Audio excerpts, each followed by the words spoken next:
Balita mula sa lalawigan sa bawat rehiyon ng ating bayan. Dito sa Ang Pilipinas Ngayon.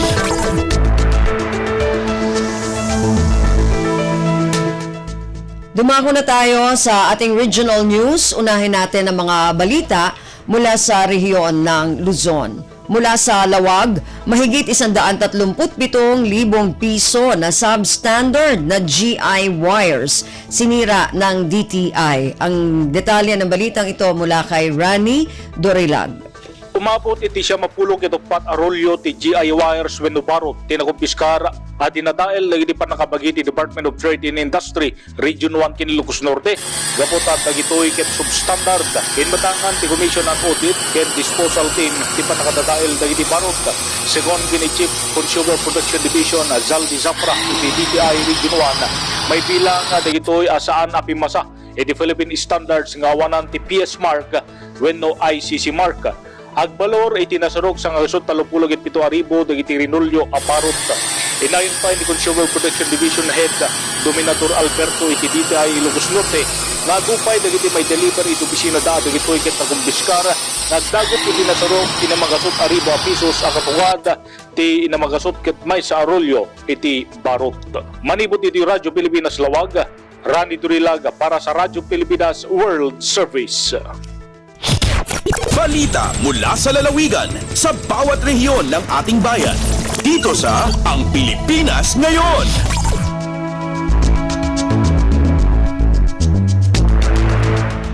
Maraming salamat kay Rani mula dyan sa Lawag. Samantala, dumako naman tayo ngayon sa Agoo.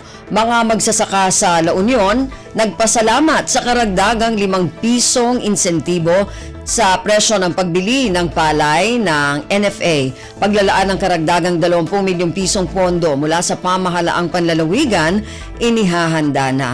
Ang detalye ng balitang ito mula kay Albert Kawile. Impiksa dagiti manalon ti La Union ti panagyaman da iti gobyerno provinsyal iti panangidaulo ni Governor Rafi Ortega David gapo iti panangaramid da ti adang tapno mapadakkel ti matgidanda babayan ti kanayunan na 5 pesos nga insentibo iti kada kilo ti irik iti agdama presyo sa 10 pesos kada kilo ti National Food Authority. Naipaay tinasaw nga insentibo babayan ti Memorandum of Agreement iti nagbatan ti gobyerno provinsyal ken ti National Food Authority iti sidong ti programa APALGO wenno Palay Marketing Assistance Program for Legislators and Local Government Units. Gat ni Governor Rafi ti kanapatag ti palgo ti panagsuporta kadagiti manalon nga daan ti napatag nga akam ti panagduras ti ekonomiya ti probinsya ken ti panakatungpal ti sermata ti La Union nga agbalin a puso ti agriturismo ti amyanan na Luzon inton taon 2025. Iti agdamag dagupan ti 8.3 milyon na pesos ti nailatang kinaipay kadagiti lokal a manalon babayan ti programa APALGO. Kabayatan na isagsaganan ti gobyerno provinsyal ti panakailatang ti kanayunan a 20 milyon na pesos para iti baro APALGO Memorandum of Agreement amang benepisyo kadagiti dadupay a manalon ti probinsya. Manipod RP Agoo, Albert Kawile para iti Radyo Pilipinas World Service. Balita mula sa lalawigan sa bawat rehiyon ng ating bayan. Dito sa Ang Pilipinas Ngayon. Maraming salamat, Albert. Yan ang ulat mula Agoo at kabuuan na ulat mula sa rehiyon ng Luzon. Dumako naman tayo sa rehiyon ng Kabisayaan. Mula sa Borongan, Buntis Congress matagumpay na isinagawa sa bayan ng San Julian, Eastern Samar. Ang detalye ng balitang ito mula kay Diane Camplon. Malang puson nga nagdumaran buhatan han Rural Health Unit hanbong kan San Julian hay larumiton paunguna ni Municipal Health Officer Dr. Artemia Balungay hinbuntis Congress nga may tema nanay nga San Julianano na protektado ngan malipayon. Inapot ha 45 nga mga burod ang tinambong hanasabing aktibidad. Din kadakan hini nadton mga ada na ha 3rd or last trimester han ira pagburod. Gindumara din hiyan orientation nag-update sa mga burod kung hiraba inandam na hiton ira panganak. Pagpahatin mga kaangay ng impormasyon nga makakabulig sugadhan importansya han for prenatal visits, exclusive breastfeeding, vitamin supplementation, first 1,000 days nga nan pagaghat han facility-based delivery. Durante ang aktibidad, nakakarawatan mga burodhin prenatal and laboratory services, complete kit sa panganganak, ngan prizes sa gibuhat ng mga paiyas nga naghatag karisyuhan han mga tinambong. Tigang Didi, Hasyudad Han Borongan, Dayan Camplon para Radyo Pilipinas World Service. Balita mula sa lalawigan sa bawat rehiyon ng ating bayan. Dito sa Ang Pilipinas Ngayon. Maraming salamat kay Dayan mula sa Borongan at yan naman po ang kabuuan na ulat mula sa rehiyon ng Kabisayaan. Dumako naman tayo sa rehiyon ng Mindanao mula sa Cagayan de Oro, pinakaunang aerial gondola transport sa buong Pilipinas itatayo sa lungsod ng Cagayan de Oro. Ang detalye ng balitang ito mula kay Kokoy Medina. Gibutyag ni Mr. Raimundo Talimio Jr., presidente sa Cagayan de Oro Chamber of Commerce, nga duha ngadtos tulo ka tuig gikan karon pagatukuron sa dakbayan sa Cagayan de Oro ang pinakauna nga aerial gondola transport o cable car transport sa tibuok Pilipinas. Kini adunay 5 ka estasyon ug anaa sa 6,000 ka mga pasahero ang maserbisyohan sa maong matang sa transportasyon matag oras. Gidugang pa ni Mr. Talimio nga dili lamang problema sa trapiko ang masulbad ini apan mamahimo kining atraksyon sa mga turista nga mobisita sa dakbayan ug makaagnay sa dugang nga mga negosyante nga mobubo sa ilahang puhunan aron molambo pagsamot ang Cagayan de Oro. Nang hinaot si Mr. Talimio nga magpadayon ang kooperasyon tali sa pribadong sektor o sa lokal nga pagamahanan tungod kay dako ang kalambuan kung anaa ang presensya sa pribadong sektor. Gikan sa Radyo Pilipinas Cagayan de Oro, kini si Kokoy Medina alang sa Radyo Pilipinas World Service. Balita mula sa lalawigan sa bawat rehiyon ng ating bayan. Dito sa Ang Pilipinas Ngayon. Maraming salamat, Kokoy. Yan ang ulat mula sa Cagayan de Oro. Dumako naman tayo ngayon sa Zamboanga. Higit 7,000 na mga kandidato para sa BSKE 2023 na bigyan ng show cause order ng Commission on Elections o COMELEC. Samantala, COMELEC nakahanda na para sa araw ng eleksyon sa Oktubre at 30 ngayong taon.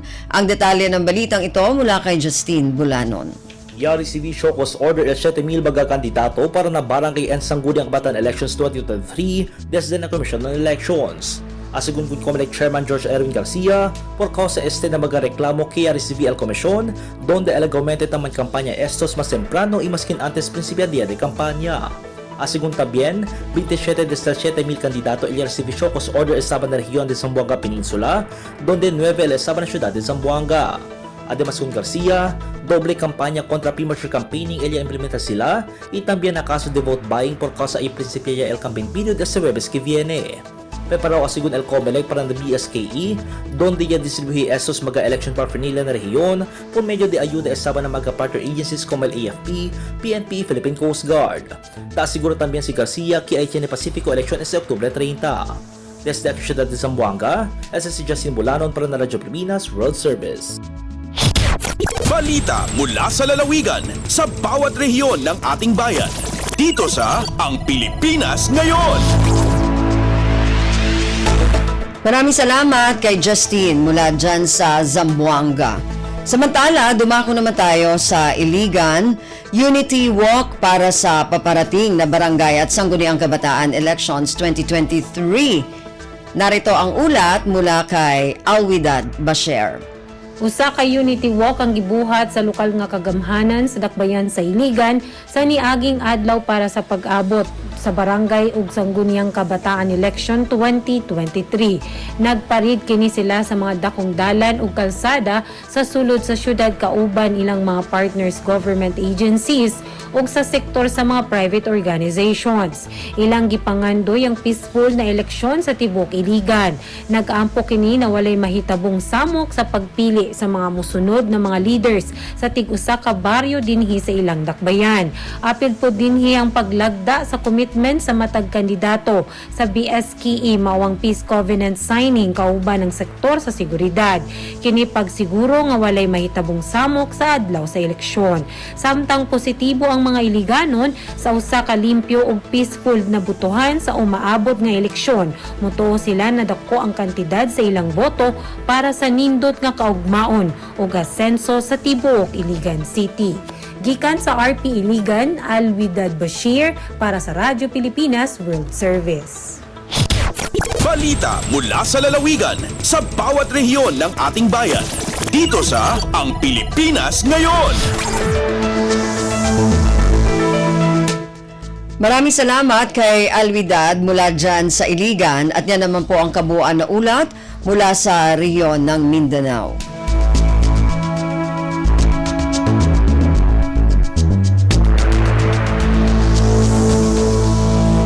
At yan po ang ating regional news para sa araw na ito, kalipunan ng mga balita mula sa iba't ibang rehiyon at lalawigan dito sa Pilipinas.